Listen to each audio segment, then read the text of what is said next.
बिस्मिल्लाहिर्रहमानिर्रहीम।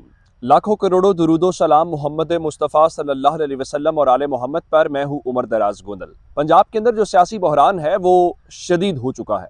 उसकी वजह यह है कि हुकूमत की जो इब्तदाई चाल थी कि एतमाद का वोट पहले और अदम एतमाद का वोट बाद में, ये खुद हुकूमत के गले पड़ गई है। यानी ऐवान के अंदर ये कैसे हो सकता है कि एक सेशन चल रहा हो और उस दौरान अगर मिसाल के तौर के ऊपर ये समझा जाएगा कि वजीर आला या वजीर आजम हो तो उसके ऊपर एतमाद ऑलरेडी है, और अगर किसी को एतमाद नहीं है तो इसका मतलब ये है कि आप उसी इजलास के दौरान तहरीक अदम एतमाद जमा करवा सकते हैं। ये तमाम कानूनी माहिरीन भी बता रहे हैं और यही स्पीकर का मौक़िफ़ है। अब इनका ख्याल ये था कि हम अपनी मर्जी से चला लेंगे, और स्पीकर ने कल 2 सफ़ों की रूलिंग दे के सलमान अकरम राजा जैसे कानूनी माहिरीन ये कह रहे हैं कि जब इजलास चल रहा हो तो उस इजलास के अंदर एतमाद का वोट नहीं कहा जा सकता। हाँ, अदम एतमाद जमा हो सकती है। कल एडवोकेट जनरल ने भी यही बात की थी। पाकिस्तान तहरीक इंसाफ ने उसी स्ट्रेटजी को अपनाते हुए एतमाद की तरफ नहीं जाना, ये आज तयशुदा बात है। गो के पीडीएम ने कहा है कि वो 4 बजे पंजाब असम्बली पहुंचेंगे, दरवाजे बंद हुए तो हम बाहर ही अपना इजलास कर लेंगे। लेकिन अब खबर है क्या? खबर यह है कि इस मामले के बाद चूंकि ये दोनों चीजें, ये कैसे हो सकता है कि एतमाद का वोट भी एक ही सेशन के अंदर उसी जमात का गवर्नर कहे और उसके बाद अदम एतमाद भी वही जमात कहे, तो एक ही वक्त में चीजें नहीं हो सकती। मिसाल के तौर पे अगर ये हो, चले हम ये समझ लेते हैं कि आज एतमाद का वोट हो, तो मेरे ऊपर एतमाद के वोट आज मैं अपने नंबर पूरे कर दूं, तो अगले चंद घंटों के अंदर मेरे ऊपर अदम एतमाद कैसे हो गया? ये मुमकिन नहीं है। ये सिस्टम को अदम इस्तेकाम का शिकार करने की एक कोशिश है जिसको नाकाम बना दिया गया। अब मैं आपको खबर ये देना चाहता हूं कि स्पीकर साहब ने जो रूलिंग दी और जो खत उन्होंने जवाब दिया, उन्होंने कहा कि आपकी एडवाइस गैर कानूनी है। गवर्नर पंजाब ने उसको मुस्तरद कर दिया है। यानी गवर्नर पंजाब अब स्पीकर की रूलिंग को मुस्तरद करेंगे। सुभान अल्लाह। और स्पीकर का और गवर्नर का इख्तियार आप देखें तो गवर्नर की पोजीशन सिर्फ इतनी है कि उसने दस्तखत करने हैं। लेकिन अब नून लीग को समझ नहीं आ रही कि पता तो फेंक दिया है और स्पीकर की रूलिंग भी आ गई है। आज इजलास भी नहीं होगा और इवन आज असेंबली सेक्रेटरीट का गजट नोटिफिकेशन भी जारी नहीं हुआ जिसके तहत इजलास होना होता है, जिसके तहत सिक्योरिटी के दीगर चीज़ों के इंतजामात होने होते हैं। अब रात को तो वो क्या कहते हैं कि दूसरी सूरत में इन्होंने गवर्नर हाउस के अंदर एक इजलास किया और गवर्नर हाउस वाले इजलास के अंदर इन्होंने फैसला ये किया है कि फ़िलहाल ये सुप्रीम कोर्ट जा रहे हैं और अदालत से रुजू किया जाएगा, या लाहौर हाई कोर्ट रुजू करते हैं, सुप्रीम कोर्ट रुजू करते हैं, इसलिए कि जिस स्पीकर साहब की जो रूलिंग है उसको चैलेंज किया जाएगा। अब ये देखना है कि अदालत उसके ऊपर क्या कहती है, ये एक अलग मामला होगा।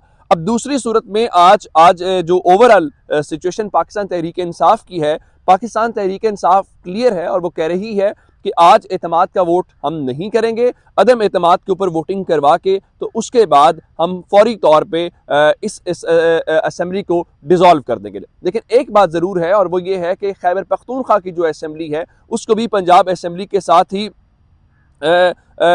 डिसॉल्व किया जाएगा। ये नहीं हो सकता कि एक को डिसॉल्व किया जाए और दूसरी रुक जाए। अब देखना यह है कि आज दरखास्त आज के रोज ही दायर करती है नून लीग, क्योंकि चीफ जस्टिस 2 रुकनी बेंच के साथ लाहौर रजिस्ट्री के अंदर केसेस की समाअत कर रहे हैं, या फिर थोड़ा सा उसका इंतजार किया जाता है। अब एक जानिब तो ये सूरत हाल है, दूसरी जानिब अंदाजा ये करें कि कौमी असम्बली के अंदर पाकिस्तान तहरीक इंसाफ के इस्तीफे कबूल भी नहीं कर रहे। पाकिस्तान तहरीक इंसाफ ने यह ऐलान किया था कि कल यानी 22 तारीख को जुमेरात के रोज़ वो नेशनल असम्बली में जाएंगे और अपने इस्तीफे फ्लोर ऑफ दी हाउस के ऊपर खड़े होकर अपने इस्तीफों का ऐलान करेंगे। वहाँ पे स्पीकर जो पाकिस्तान पीपल्स पार्टी के हैं, जो ये कहते हैं जनाब इन्होंने इस्तीफे दबाव के अंदर दिए हैं, उन्होंने इजलास को गैर मुअय्यना मुद्दत के लिए मुलतवी कर दिया है। यहाँ पे तहरीक इंसाफ सुप्रीम कोर्ट जाने की तैयारी कर रही है कि इस इजलास को बुलाने का इसको गैर मुअय्यना मुद्दत तक मुलतवी करने का मकसद ये है कि पाकिस्तान तहरीक इंसाफ के जो इस्तीफे हैं वो मंजूर ना किए जाएं, तो इसलिए हम इस्तीफों की मंजूरी के लिए हाजिर होना चाहते हैं। तो स्पीकर यहाँ पे बदनीति दिखा रहे हैं, लेकिन यहाँ पे भी पीडीएम का काम नहीं चलेगा। अगर पाकिस्तान तहरीक इंसाफ ये कहे मिसाल के तौर के ऊपर कि कल पिटीशन दायर की जाती है और उसमें तमाम अरकान कहें जी ये मेरा इस्तीफा है, मैंने इस्तीफा दिया हुआ है, तो मेरा इस्तीफा कबूल किया जाए, तो अदालत 1 मिनट से पहले वो हुक्म देगी जी वो अरकान कह रहे हैं जिस तरह शकूर शाद वाला इस्लामाबाद हाई कोर्ट में हुआ था, तो इनके इस्तीफे कबूल किए जाएं। अब अगली खबर सुन लीजिए। ये बुनियादी तौर पे ये इस्तीफे क्यों नहीं कबूल करना चाहते, असम्बलियों में जाना क्यों नहीं चाहते। राना सनाउल्लाह जिन्होंने ये कहा कि वो अगर आज शाम तक इन्होंने 4 बजे तक ना लिया एतमाद का वोट तो वो वज़ीर आला हाउस को सील कर देंगे। अच्छा, उनके लिए खबर ये है मेरे पास कि CCPO लाहौर को हुक्म हो चुका है कि अगर कोई ऐसी कोशिश हुई या ऐसी सूरत हाल हुई तो राना सनाउल्लाह के खिलाफ भी मुकदमा दर्ज कर दिया जाए, फिर आगे देखा जाएगा। लेकिन राना सनाउल्लाह की पोजीशन ये है कि NA 106 जो फैसलाबाद का हल्का है, वहां पे हबीब अकरम साहब ने लोगों से पूछा कि आइंदा इंतखाबात में फैसलाबाद के अवाम किसे वोट देंगे, तो पाकिस्तान तहरीक इंसाफ के हक में 55% लोगों की राय आई है और वो समझते हैं कि 55% लोग पाकिस्तान तहरीक इंसाफ को वोट करेंगे, जबकि मुस्लिम लीग नून के हक में सिर्फ 22% हैं।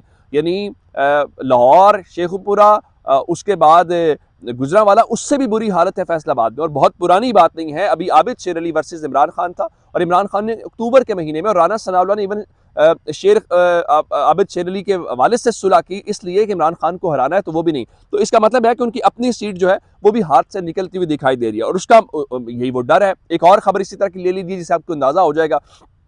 आपको याद है कि इन्होंने इस्लामाबाद के बल्दियाती इंतखाबात जो 31 तारीख को होने हैं उसको मुलतवी करवाने के लिए यूनियन काउंसिल्स की तादाद 101 से 104 कर दी। मकसद ये था कि इलेक्शंस ना हो पाएं, जिसके बाद कल इलेक्शन कमीशन ऑफ पाकिस्तान एक तहरीरी फैसला जारी किया और कहा देखें जी नहीं, आप इसको डिले करने की कोशिश कर रहे हैं तो असेंबलियां तो हर सूरत जो इलेक्शन है वो तो हर सूरत अपने टाइम के ऊपर होंगे। आज विफाकी हुकूमत इस्लामाबाद के बल्दियाती इंतखाबात करवाने के लिए इस्लामाबाद हाई कोर्ट पहुंच गई है। ये वाहिद हुकूमत है, ये वाहिद पॉलिटिकल पार्टी है, ये वाहिद पॉलिटिकल लोग हैं जो इलेक्शन से और अवाम की अदालत से तो भागते हैं, बाकी हर अदालत में पहुंच जाते हैं, क्योंकि उन अवाम की अदालत से तो उनको रिलीफ मिल नहीं रहा। अवाम की अदालत में तो लोग जाहिर बात है उनके हक में फैसला दे नहीं रहे, तो सर्वेज आपके सामने हैं, इलेक्शंस करवा ले वो भी सामने आ जाएंगे, उन अदालतों से रिलीफ मिल जाता है। अब दो खबरें हैं उनसे जिससे आपको फायदा होगा। मैंने कल आपको खबर दी थी कि शहबाज शरीफ के दामाद जो हारून यूसुफ अजीज हैं उन्होंने आज वापस पहुंचना है, तो वो भी चाहते हैं जी उनको गिरफ्तार न किया जाए। अगर सलमान शहबाज को नहीं किया गया, इसहाक डार को नहीं किया गया, तो इस्लामाबाद हाई कोर्ट से उन्होंने आज रुजू किया था। तो इस्लामाबाद हाई कोर्ट ने असासाजात केस में इस्लामाबाद हारून यूसुफ को आज शाम वतन वापसी पर गिरफ्तार करने से रोक दिया है और कल 22 दिसंबर को वो इस्लामाबाद हाई कोर्ट में पेश होंगे। ये वो वजह है जिसकी बुनियाद के ऊपर ये सब हजरात वहां पे जाते हैं। अब एक खबर इसी तरह की और आप ले लीजिए जिससे आपको अंदाजा होगा कि ये अवाम की अदालत में नहीं जाते, लेकिन इन अदालतों में क्यों जाते हैं। नैब तरमीम का किया गया, आजकल आप तोशा खाना हर वक्त सुनते हैं। एक तो लाहौर हाई कोर्ट ने रिकॉर्ड मांगा तो तोशा खाना का रिकॉर्ड नहीं देते, फिर नैब तरमीम जो ये सारा कुछ जिसको इमरान खान NRO 2 कहते हैं, जरदारी साहब के ऊपर, नवाज शरीफ साहब के ऊपर और यूसुफ गिलानी साहब के ऊपर, जिसमें एक सदर है जरदारी, बाकी दोनों वज़राए आज़म हैं, इनके ऊपर नैब के रेफरेंसेज हैं जिनकी मालियत 11 करोड़ रुपए है। और वो रेफरेंसेज क्या हैं? वो तोशा खाना के रेफरेंसेज हैं। वो तोशा खाना के ये थे कि इन्होंने वहाँ पे कौमी ख़जाने को नुकसान कैसे पहुँचाया कि गाड़ियों की कीमतें इमरान खान को दी है ना, उसने कीमत दी, ज़्यादा दी जितनी ये देते थे, उसको बेचा तो वो एक अलग मामला। इन्होंने कम कीमत के ऊपर गाड़ियाँ ली और उसके ऊपर नैब ने रेफरेंस बनाया।